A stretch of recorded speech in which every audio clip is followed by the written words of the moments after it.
वे समाप्त होकर भी हमारे भीतर जीवित रहती है। युवा दशरथ अयोध्या लौट आए। महल वैसा ही था, प्रजा वैसी ही थी, सब कुछ पहले जैसा। लेकिन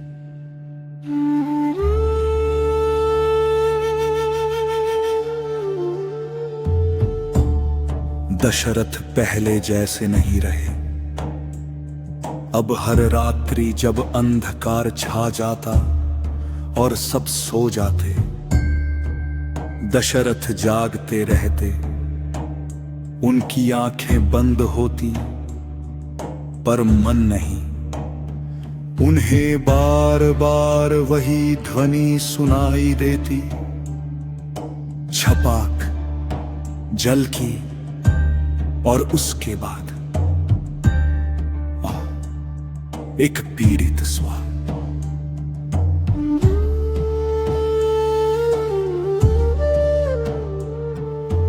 वत्वनी अब उनके बाहर नहीं थी, वह उनके भीतर बस चुकी थी।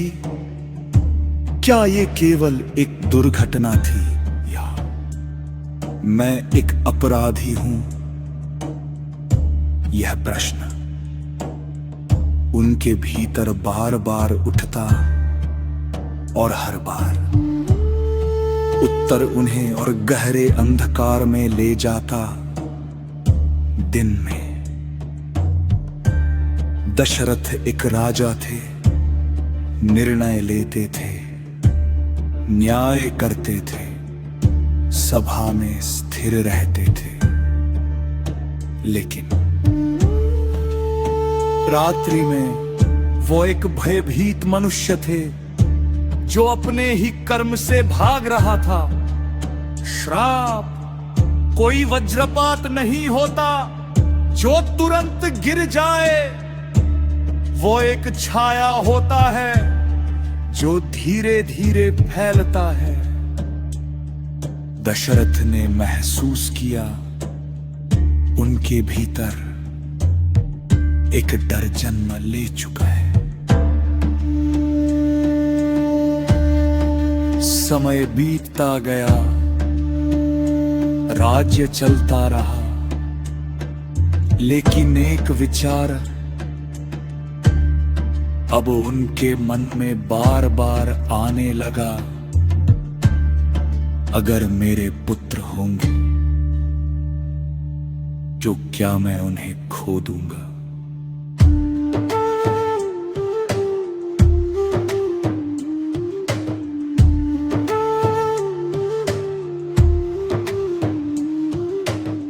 एक और उनकी इच्छा थी, मुझे उत्तराधिकारी चाहिए। दूसरी ओर उनका भय था, मुझे अपने पुत्र से वियोग सहना पड़ेगा। और यही था सबसे बड़ा संघर्ष, इच्छा और भय का संघर्ष, आशा और श्राप का संघर्ष। धीरे धीरे दशरथ बदलने लगे। उन्होंने अपनी रानियों से भी दूरी बना ली।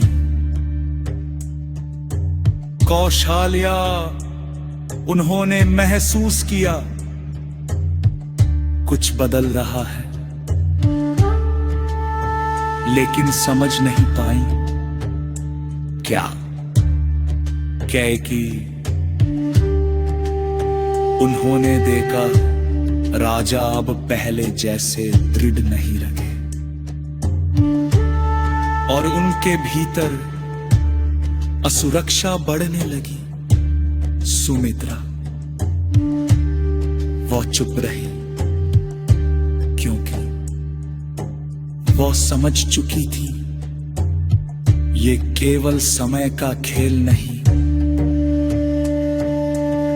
ये भाग्य का जाल है।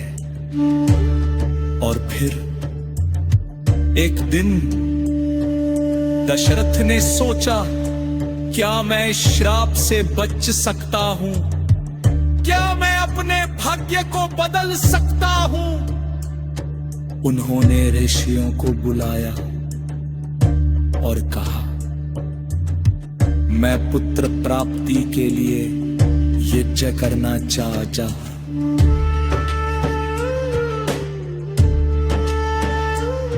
ये केवल एक इच्छा नहीं थी, ये एक प्रयास था आपके से लड़ने का। लेकिन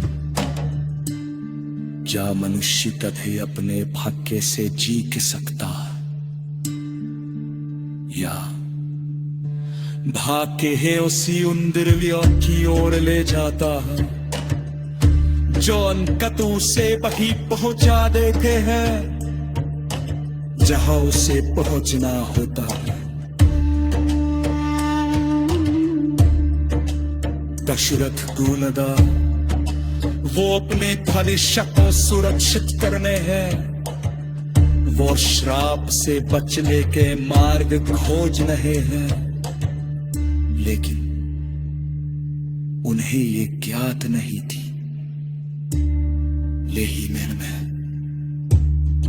श्राप को सिद्ध बनाने वाला था, क्योंकि कुछ रास्ता हम